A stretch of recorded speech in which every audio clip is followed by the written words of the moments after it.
안녕하세요. 특수교육과 조윤영 건강장애 학생 교육 지원 주제로 발표 시작하겠습니다. 먼저 건강장애 학생에게 어떤 어려움이 있어서 교육 지원이 필요한지, 교육 지원 기본 원칙이 무엇인지 알아보고 이를 토대로 교육 지원 방법에는 무엇이 있는지, 그리고 이 중 하나인 꿈사랑학교에 대해서도 알아보겠습니다. 건강장애 학생이 겪는 어려움은 크게 4가지로 나눠서 생각해 볼 수 있는데요. 먼저 건강장애 학생은 단기 결석과 장기 결석으로 인해 상급 학교와 훈련에 진급이 곤란하게 되는 경우가 많습니다. 건강장애 학생의 58%가 일상적으로 학교를 결석하고 약 10%는 수업의 4분의 1 이상을 빠진다고 보도되었습니다. 천식과 같은 만성질병을 가진 아동들은 하루나 며칠 동안 짧은 결석을 경험하고, 당뇨나 투석이 요구되는 질병의 경우 학교에서 학급에 있기보다 몇 시간 동안 학교 간호사와 함께 시간을 보내기도 합니다. 또한 병원의 예약 방문 또는 입원으로 인해 아예 시간을 보낸 아동들도 있습니다. 이러한 단발적으로 자주 일어나는 결석과 장기간 결석으로 인해 출석 일수인 수업 일수의 3분의 2 이상을 채우지 못하게 되면 상급 학교와 학년으로 진학이 어렵게 됩니다. 또한 이 지속적인 결석은 학업 수행에도 영향을 주는데요. 이는 체육 시간에 참여하거나 과외활동, 소풍 가기 등의 다양한 학교 활동에 어려움을 나타냅니다. 특히 체육 시간의 교사는 건강장애 학생들 스스로 어떤 활동에 참여할지를 결정해 주도록 해야 하고, 참여할 수 있도록 활동을 수정하는 대안적인 활동을 제시해 주어야 합니다. 다음, 건강장애 아동은 또래 관계에서 어려움을 겪기도 합니다. 이들이 또래와 사회적 상호작용에 어려움을 겪는 이유는 여러 가지가 있습니다. 장기 결석으로 인해 또래와의 접촉을 거의 하지 못하기 때문입니다. 또한 또래의 지나친 관심을 부담스럽게 여기기도 합니다. 예를 들어 학기 초에 자신을 잘 알지 못하는 새로운 친구들이 자신과 자신의 약에 대해 과도하게 궁금해할 때 어려움을 호소하기도 하고, 조용히 혼자 약을 복용하는 등 최대한 주의를 끌지 않으려고 함으로써 이러한 상황을 피하려고 노력하기도 합니다. 이때 교사는 건강장애 아동을 너무 또래와 다르게 과잉 보호를 할 경우 건강장애 아동은 물론 또래도 둘 다 혼란을 겪기도 한다고 합니다. 교사는 건강장애 학생들의 질병에 대해 교육받은 또래와 함께할 수 있도록 해주는 것이 가장 중요하다고 합니다. 올바른 이해를 바탕으로 한 교류는 건강장애 학생들에게 심리적 안정을 취할 수 있게 하고 학업을 유지할 수 있도록 도움을 주고, 결석 시 연락을 취할 수 있도록 해줍니다. 다음으로 응급상황 발생 시 교사뿐만 아니라 부모님들도 대처 방안을 알아야 하는데 그렇지 못한 경우가 많습니다. 그렇기에 교육 지원은 부모님들에게도 자신의 자녀에게 일어날 수 있는 일과 대처 방법, 양육 과정에서 느끼는 점에 대한 정서적 지지에 대한 지원도 포함해야 합니다. 이는 코디네이터 또는 부모 지원 그룹을 통해 이루어질 수 있습니다. 이렇게 건강장애 학생들에게 교육 지원이 필요한 이유와 고려할 점에 대해 간단히 알아보았습니다. 교육 지원 방법에 대해 자세히 알아보기 전에 기본 원칙을 한번 알아보겠습니다.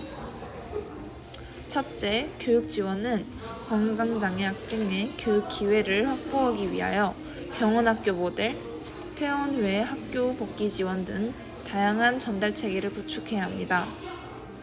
둘째, 개별화된 교육 과정을 바탕으로 해야 합니다. 건강장애 학생들은 질병의 유형, 진행 정도 또는 회복 정도, 정서적 적응의 정도 및 학업적 적응의 정도 등에 따라 개인차가 매우 크기 때문에 개별화 계획이 기본이 됩니다. 셋째, 지역사회기관과의 연계 및 지역사회 자원을 최대로 활용해야 합니다. 넷째, 의료, 교육, 심리, 사회복지 등 여러 학문 분야의 협력적 접근을 기초로, 즉 다학문적 접근을 해야 합니다. 다섯째, 부모의 의견을 최대한 존중하며 개별 가족의 요구를 지원하는 가족 중심 접근을 해야 합니다. 여섯째, 이 모든 것들은 제도적 지원 체계를 구축하여 현실적으로 실행할 수 있도록 해야 합니다. 다음으로 이 원칙을 바탕으로 하는 교육 지원 방법들에 대해 알아보겠습니다.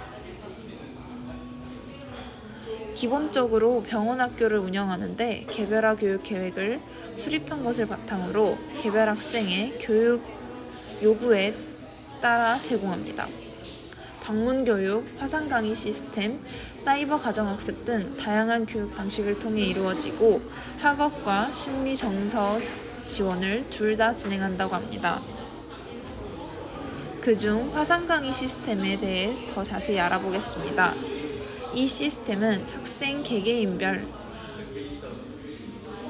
학년별, 과목별 진도에 맞게 활용이 가능하다고 합니다. 더불어 하나외의 교육 지원 사업인 꿈사랑학교는 이 화상 강의를 핵심으로 운영하고 있다고 합니다. 이 꿈사랑학교는 13개 시도 지역의 건강장애 학생을 대상으로 실시간 화상 강의를 제공하여 이들이 학업과 치료에 전념할 수 있도록 하고, 치료 후 원만한 사회 적응을 위해 상담치료, 체험학습, 간담회, 수련회, 문예창작대회, 수료식 등 학생들에게 힘과 의지가 되어 줄 수 있는 다양한 프로그램을 제공하고 있습니다. 개설 과목은 국어, 영어, 수학, 과학, 사회이고 진행 방식은 실시간 수업과 다시 보기 수업, 이 두 가지 방식으로 진행된다고 합니다. 실시간 수업은 정해진 시간에 꿈사랑학교 홈페이지를 통해 실시간으로 진행되는 화상 강의로 1대 다 그리고 양방향으로 진행된다고 합니다. 다시 보기 수업은 실시간 수업을 그대로 녹화한 강의로 해당 월의 수업은 그 다음 날 1일 정오 12시까지만 수강이 가능하다고 합니다. 또한 초등학생은 하루에 1과목 이상, 중고등학생은 하루에 2과목 이상 수강할 시에 출석 인정이 된다고 합니다. 다음으로 심리 정서적 적응 지원 방식에 대해 알아보겠습니다. 일반 학생에게 봉사 점수를 부여하는 방식으로 상호작용을 늘려보는 것도 하나의 방법이 될 수 있습니다.